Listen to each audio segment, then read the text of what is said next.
नमस्कार, मैं हूं आपके साथ मेघना सचदेवा।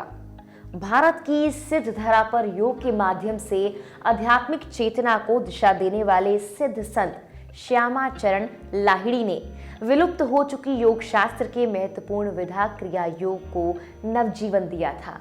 गृहस्थ परंपरा में होते हुए भी संत श्यामा चरण लाहिड़ी ने 18वीं सदी में योग शिक्षा का बहुत ही सरलता से वर्णन किया था। 30 सितंबर 1828 को बंगाल के नदिया जिले के घुर्नी ग्राम में जन्म लेने वाले सिद्ध संत श्यामा चरण लाहिड़ी के पिता का नाम गौरमोहन लाहिड़ी और मां का नाम मुक्तकाशी था। श्यामा चरण लाहिड़ी जब 4 साल के थे, मां का साया सिर से उठ गया। साल 1833 में गौरमोहन लाहिड़ी काशी में आकर बस गए।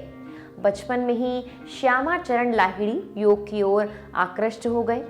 कहते हैं कि 5 वर्ष की अवस्था में वो योग क्रिया में इस तरह से पारंगत हो गए कि गंगा किनारे पद्मासन में बैठकर बालू से अपना पूरा शरीर ढक लेते थे और उसी अवस्था में वो घंटों रहा करते थे।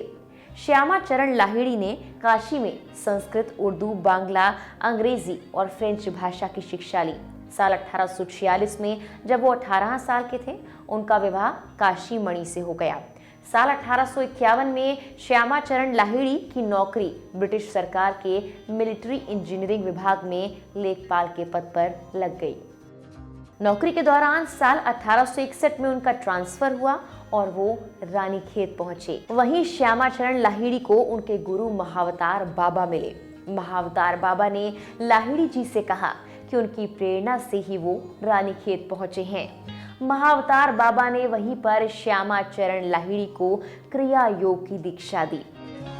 महावतार बाबा से क्रिया योग की शिक्षा लेने के बाद श्यामा चरण लाहिड़ी ने गृहस्थ जीवन में रहते हुए योग प्रचार करने की शुरुआत कर दी। क्रिया योग विशिष्ट योग विधा कही जाती है जो खत्म होने के कगार पर पहुंच गई थी। भगवत गीता में भी श्री कृष्ण के उपदेश में क्रिया योग का वर्णन मिलता है। माना जाता है कि क्रिया योग साधना में सिद्ध होने के बाद मनुष्य प्रकृति के साथ इस तरह का सामंजस्य बना लेता है जिसके बाद वो प्रतिकूल परिस्थितियों और मौसम में भी समर्थवान हो जाता है। सिद्ध संत श्यामा चरण लाहिड़ी ने काशी में योगी शिक्षा के प्रचार के दौरान कभी जाति, धर्म, भाषा के बंधन को नहीं माना और सहजता से सभी के लिए योग की अवधारणा पर काम करते रहे। कुछ ही समय में उनकी प्रसिद्धि इस तरह से फैली कि लोग उन्हें लाहिड़ी महाशय के नाम से बुलाने लगे। श्यामा चरण लाहिड़ी के कारण काशी योग का प्रमुख केंद्र बन गया। उनके शिष्यों में योग गुरु परमहंस योगानंद के पिता, उनके गुरु युक्तेश्वर गिरी और झारखंड के देवधर के प्रसिद्ध संत बालानंद ब्रह्मचारी भी शामिल थे। कहा जाता है कि क्रिया योग के कारण उन्होंने अपने शरीर को इस तरह से सिद्ध कर लिया था कि वो घंटों बिना पलक झपकाए आंखों को खुला रखते थे। वो अपनी नाड़ी और हृदय की धड़कन को घंटों रोक लेते थे। इसके साथ ही श्यामा चरण लाहिड़ी एक ही योग आसन में लगातार कई दिनों तक बैठे रहते थे।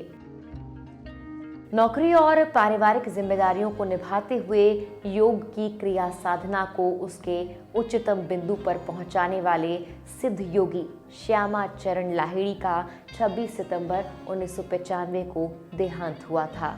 फिलहाल के लिए इस वीडियो में इतना ही। इस तरह की और वीडियोस के लिए आप हमारे चैनल लोकमत हिंदी को सब्सक्राइब जरूर कीजिए।